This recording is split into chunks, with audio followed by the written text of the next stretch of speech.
Hai, selamat sejahtera saya ucapkan kepada semua pelajar-pelajar saya tingkatan 2 untuk subjek kelas pendidikan moral pada pagi ini. Jom sama-sama dengan saya. Jom, sebelum itu saya nak bawa anda satu situasi dan anda boleh fikir-fikirkan apa yang akan kita pelajari pada hari ini. Apa yang ada di tangan saya? Apa yang ada di tangan saya? Sekejap, alamak tak kesangkut. Nino, Nino, Nino, Nino, Nino. Nino yang bunyi. Nino, Nino, Nino. Ceng. Okey, agak-agak anda, apakah yang akan saya sampaikan pada hari ini? Apakah yang akan saya huraikan pada hari ini berkaitan pembelajaran kita? Jom sama-sama dengan saya pada pagi ini untuk pembelajaran tajuk seterusnya. Jadi, sesuai dengan apa yang saya tunjukkan kepada anda, ini adalah truk mainan fire ataupun truk bomba.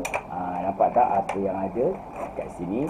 Ini adalah truk yang sesuai, yang mana bersesuaian dengan tajuk pada pagi ini, iaitu Perkhidmatan Awam Pemangkin Pembangunan Negara. Apa dia perkhidmatan awam? Apa dia yang boleh kita aplikasikan, yang kita boleh kaitkan dengan perkhidmatan awam dalam negara kita ini? Sebenarnya apa sebenarnya perkhidmatan awam ni? Apa yang kita nak kena tahu? Dalam unit ini, apa yang awak akan belajar adalah agensi perkhidmatan awam yang terdapat di Malaysia. Apakah agensi-agensi yang ada, agensi-agensi perkhidmatan yang awam yang ada di Malaysia ni selain daripada bomba yang saya tunjukkan tadi? Selain daripada ni, apa lagi yang ada kat Malaysia ni? Seterusnya, kepentingan agensi perkhidmatan awam kepada masyarakat, cara menghargai agensi perkhidmatan awam, peranan agensi perkhidmatan awam yang efektif untuk mendapatkan kesejahteraan hidup, peranan terhadap keberkesanan agensi perkhidmatan awam yang disediakan, dan tingkah laku berhemah terhadap agensi perkhidmatan awam yang disediakan. Jadi kat sini adalah kita nak tahu apakah fungsinya perkhidmatan awam kepada negara, kepada diri kita, kepada masyarakat yang lain. Now, sebelum itu, apakah nilai yang ingin kita pelajari pada hari ini? Nilai yang anda akan pelajari adalah anda akan menjadi seorang yang bertanggungjawab. Tak nampak kan? Kita tengok sikit kat sebelah sini. Saya pergi belah sini sikit. Tengok sebelah sana tu. Bertanggungjawab, patriotisme, semangat kepada negara, berterima kasih, hemah tinggi dan rasional. Jadi saya harap anda dapat apa yang kita cuba sampaikan pada hari ini. Sebelum itu, jom kita tengok apakah yang dikatakan perkhidmatan awam. Perkhidmatan awam adalah organisasi atau badan yang mengendalikan sesuatu tugas, usaha, khidmat dan bertanggungjawab melaksanakan dasar kerajaan. Ini yang dikatakan agensi perkhidmatan awam. Organisasi ini adalah satu pertubuhan atau badan yang mengendalikan sesuatu tugas, usaha, khidmat dan bertanggungjawab melaksanakan dasar kerajaan. Mereka ni macam penyampai kerajaan lah. Perkhidmatan awam ni adalah macam agensi yang menyampaikan maklumat-maklumat atau menyalurkan maklumat daripada kerajaan kepada masyarakat. So dalam banyak agensi, banyak sebenarnya agensi. Jom kita tengok apakah contoh-contoh agensi perkhidmatan awam yang terdapat di Malaysia. Yang pertama, kalau kita tengok yang atas saya ni, iaitu mahkamah. Mahkamah ni tempat apa? Tempat orang untuk membicarakan sesuatu perkara, sesuatu isu, sesuatu kesalahan. Yang seterusnya, jabatan imigresen. Jabatan imigresen ini pula adalah untuk mengawal pintu sepadan negara, pintu keluar masuk dan sebagainya. Seterusnya, Jabatan Penerangan Malaysia. Jabatan Penerangan Malaysia ni yang kalau kita tengok, yang bagi maklumat-maklumat, saluran-saluran maklumat terkini. Itu saya cakap MCM, pengetahuan terkini. Dan kalau kita tengok dekat waktu COVID ni, Jabatan Penerangan ni biasanya dia akan datang ke taman-taman membuat pengumuman perhatian kepada semua penduduk taman-taman sekian pada hari ini sekian-sekian, diminta anda untuk menjaga kebersihan, mensanitasi diri dan sebagainya. Itu adalah Jabatan Penerangan. Banyak lagi keperluan Jabatan Penerangan, terutamanya yang itulah dia menerangkan maklumat-maklumat terkini. Seterusnya, yang ada di atas saya ni juga sekolah yang mana tempat anda belajar. Walaupun sekarang ni kita tak boleh nak belajar di sekolah hampir 2 tahun. Senang cakap, hampir 2 tahun lah kita tolak lah yang awak beli sekolah tu. Hampir 2 tahun kita tak dapat hadir ke sekolah secara sempurna.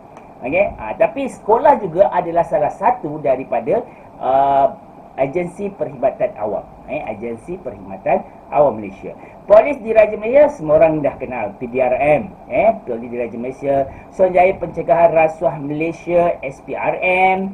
Atas saya Jabatan Pendaftaran Negara ni, kalau ada orang nak bersalin melahirkan anak atau ada berlaku kematian, kita kena daftarkan diri kita ke Jabatan Pendaftaran Negara, yang mana dalam Jabatan Pendaftaran Negara ni banyak data-data tentang penduduk di negara kita. Sebenarnya JPJ, Jabatan Pengangkutan Jalan, nak keluar lesen ke, nak keluar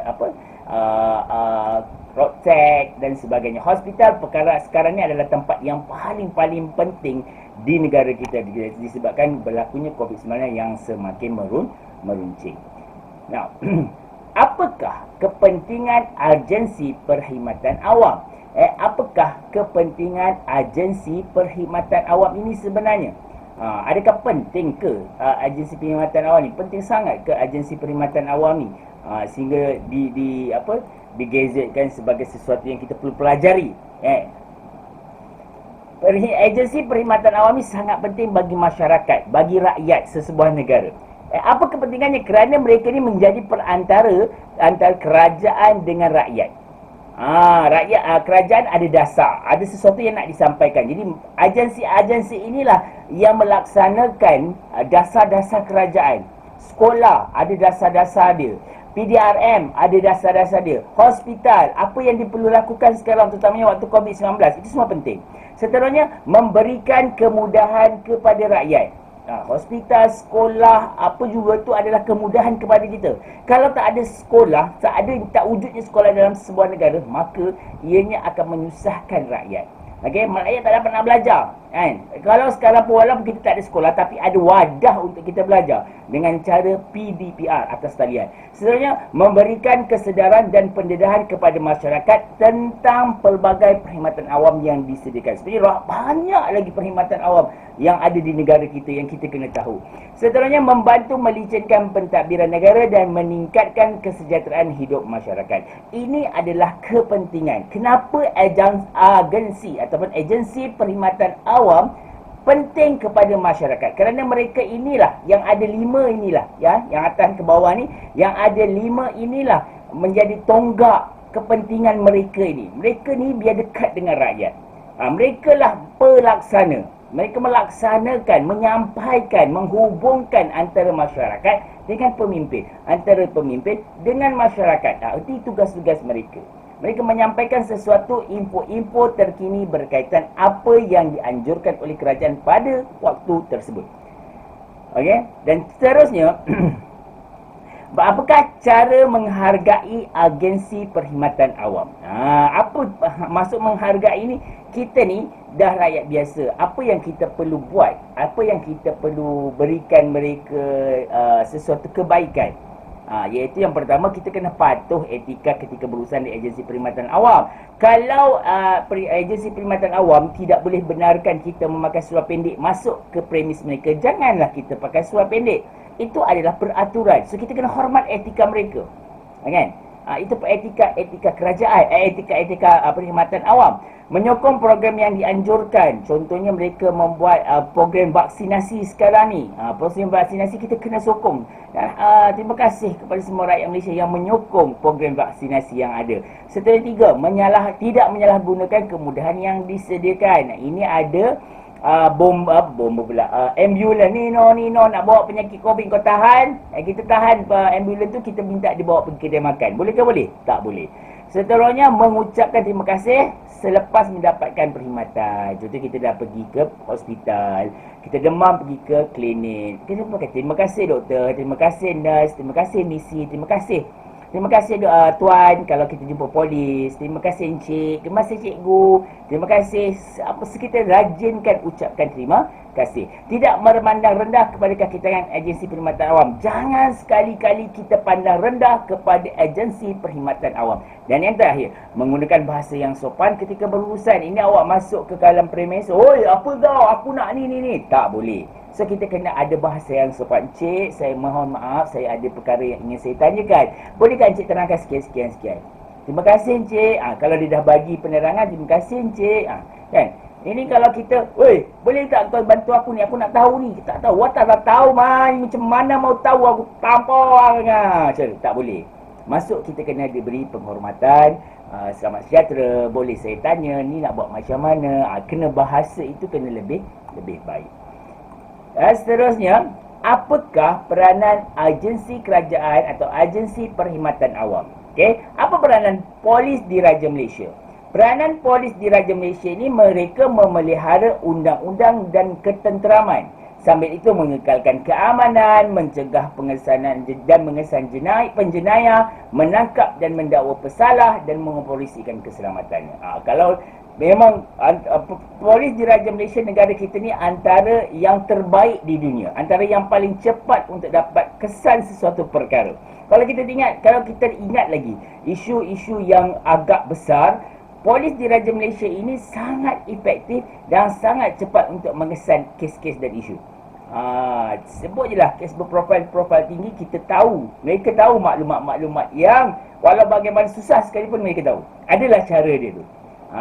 Yang kedua, Jabatan Bomba dan Penyelamat Malaysia. Bomba dan Penyelamat Malaysia memberikan perkhidmatan pencegahan, pemadaman kebakaran, menguatkuasakan undang-undang yang berkaitan dengan aspek keselamatan memadam kebakaran serta menyediakan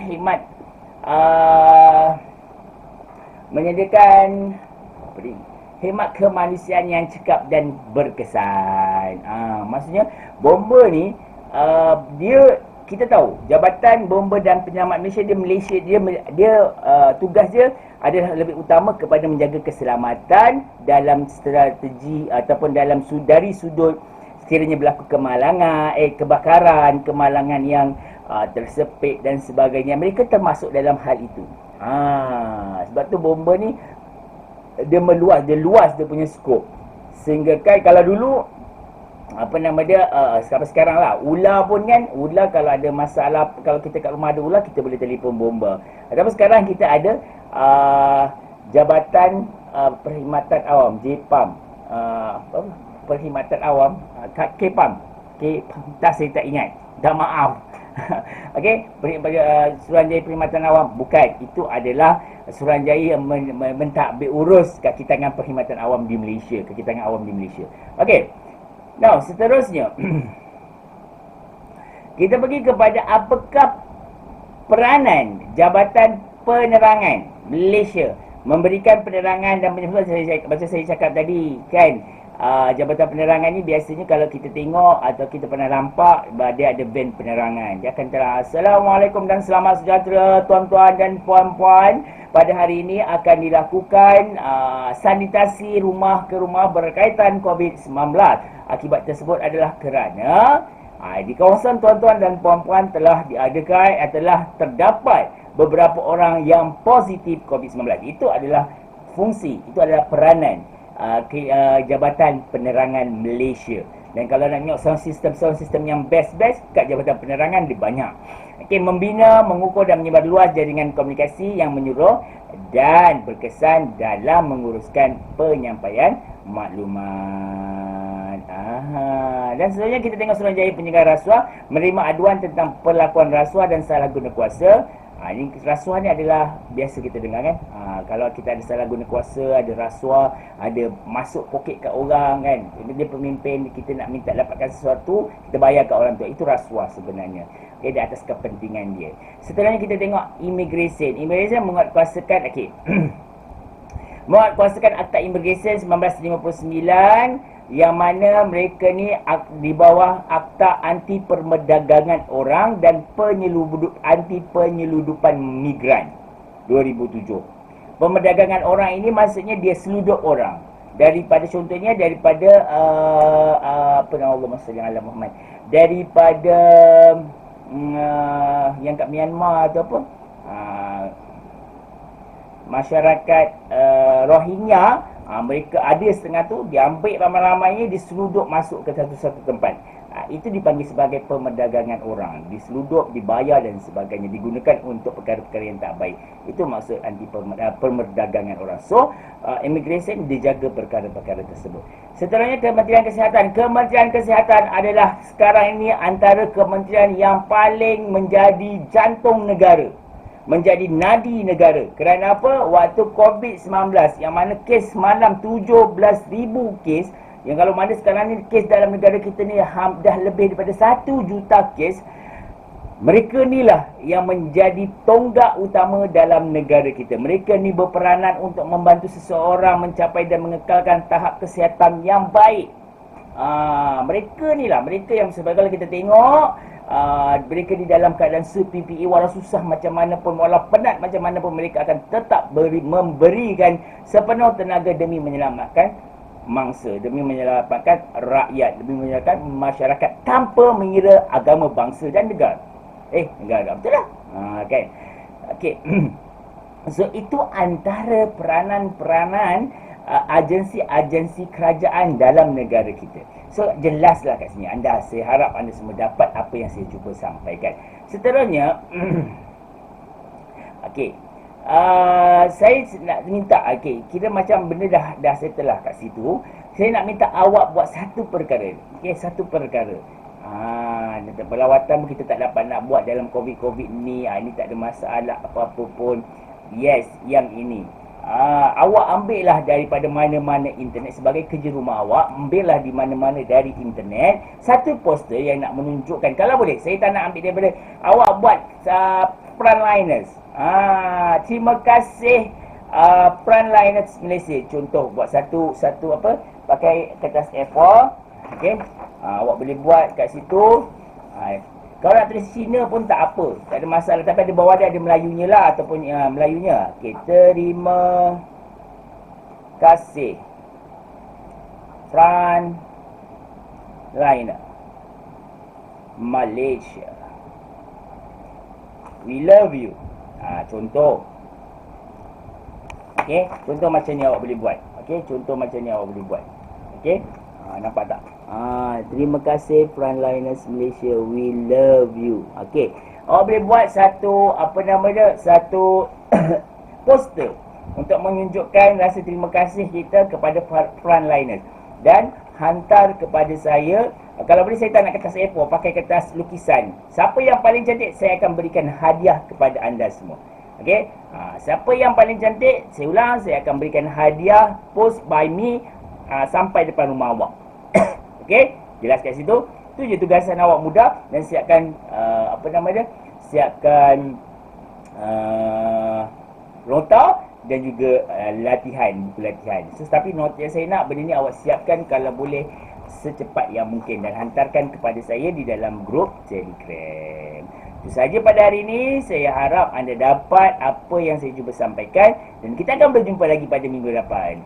Selamat beristirahat 2 hari, Sabtu, Jumaat dan Sabtu ini. Jumpa lagi pada minggu hadapan untuk kelas-kelas PDPR yang berikutnya di bulan yang baru. Okey, kita jumpa lagi. Bye-bye.